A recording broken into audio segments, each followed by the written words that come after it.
Hello again, my fascinating Renaissance friends.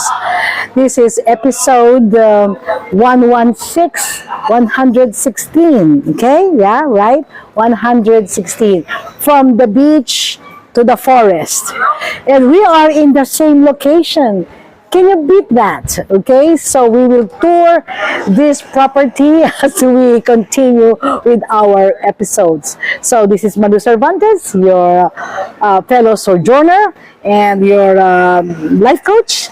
Okay, so together we are, exploring, how philosophy can be a guide to help us, in our successful journey and a deterrent to some harmful behaviors that will destroy our careers and our lives in an instant. And you know what I'm talking about. Please go back to episode 111, okay? When I say about, 4 seconds can really change the trajectory of our lives. Okay, so I'm still in the process of answering a very, very critical question posed by one of you. Well, not really one of you and others also posted similar, but in the same vein, okay? How do we come up with our own personal philosophy, Malu, after me sharing with you basically 3 of them, no? I'm not saying that I have stopped developing or drafting a new set of philosophies to guide me, but I will never replace the 3 that I've shared with you. Go back to episodes 112 and 113, Okay, so last episode I gave them, a way to try and find out, how they will formulate their own personal philosophies. And I said, well, you can actually read, and if you like the idea and it resonates with you and you think it will help you, then, formulate it around that. Or you may have read or heard some quotes, from your favorite authors. Okay, mine is Carl Jung. He's a philosopher. He's also a psychoanalyst. He's also a psychologist. Okay, Jungian psychology would always intrigue me, and I found most of what he's saying really very, very relevant to what I do. So, but not all of them I pursue, simply because some of them run against my faith. Okay, but most of them really are all psychological, theories and concepts that you can use. One of which is this. Okay, let me share with you. Maybe you can get some ideas from here. He said, no matter how isolated you are, so you're a hermit, you wanna stay in a cave, fine. No matter how isolated you are and how lonely you feel, feel, because many of us can feel lonely even we are amidst a crowd. If you do your work truly and conscientiously, excellently, really, unknown allies will come and seek you out. Let me say that in one sentence, okay? No matter how isolated you are and how lonely you feel, if you do your work truly and conscientiously, unknown allies will come and seek you out. Okay, so this has always been my guideline. Maybe philosophy, fine, but it's more of guideline, really. Like especially now in the age of likes, in the age of be ubiquitously present, in social media, like what you eat, click, where you go, click, your entire life is broadcasted, in social media. No wonder I felt very uncomfortable with that. Don't get me wrong. Oh, sure, I want 10 million followers. I want all you guys, to be watching my video for its content. I know I have to do something so that I can reach the widest audience. Yes, I'll be willing to do that.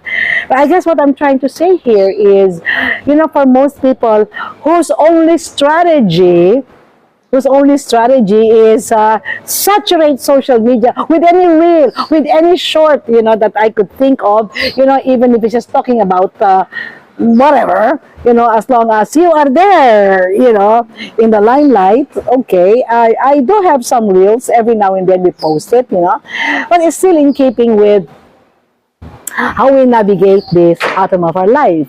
And I really believe, because it has happened to me, right? I developed certain programs. Okay, I gave my best. Then I would ask some of my friends, to pilot it with, and then if they like it, tell me in comments. And without knowing it, I would get calls. These are friends. Remember that I gave this as a pilot group. I run it, and I asked them, what did it help you? Do you like it? What can I improve? Things like that. Because it's just a group of friends, and then I start getting calls like, I'm a friend of this. She mentioned that you have a beautiful program that will actually help our people in this. Okay, do you mind giving us a presentation? Okay, then we would run it for the entire company. We're talking about 1,500 employees undergoing the same program because they have made it as a mandated program, institutionalized, we call it. And then from this company, they heard like there have been changes in the attitude of their people, and my name got mentioned. I get a call. I present. I said, oh my gosh, really? As long as, of course, you must have some kind of exposure. You don't do something and then keep it in your locker, okay? What I did was I wanted to improve on it, so I gathered a group of faithful friends in the industry to experience it for free. Because now they tell me, whether it's good or bad, whether it's worth it, and so that's so. This original group of 6 friends have actually been my unofficial endorsers, unofficial marketing people, and this program. I've done this program so many times before. It has actually grown. I started only with 12 principles of professional and personal excellence, divided into 4 principles per level. Level 1, level 2, level 3. Okay? So those are 3 programs of 2 days each. My client says, Malu, you mean, is this the end? Are there only 12 principles? I said, there are a lot, but that's my original,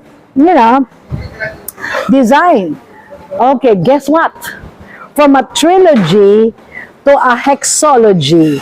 Now it has 6 levels. It has grown from 3 levels to 6 levels. It's now 24 principles of professional and personal excellence. Okay?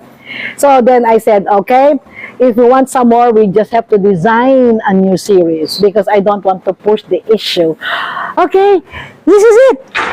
No matter how isolated you are, okay, with little exposure, but there should be exposure nevertheless, and how lonely you feel if you do your work truly and conscientiously, unknown, because you don't know, unknown allies will come and seek you out. Believe me, guys.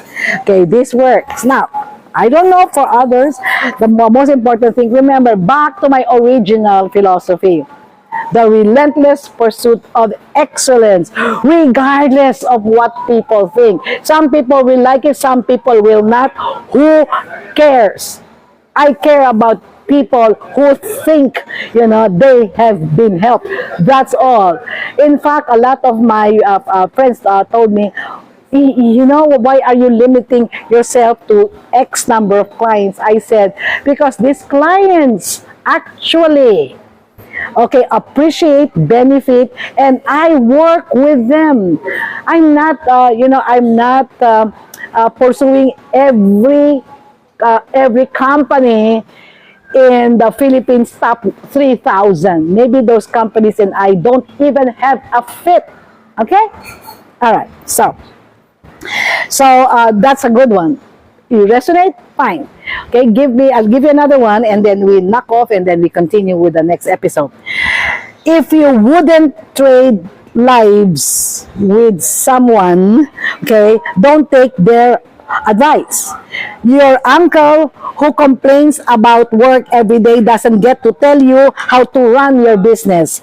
Okay, your friend, okay, with commitment issues doesn't get to comment on your relationship. Okay, on your relationship, context matters. So I suppose that's another, okay? Don't ask advice from people whose lives you do not want to follow, or they're not good examples of what they're gonna say. Good advice, yeah? All right.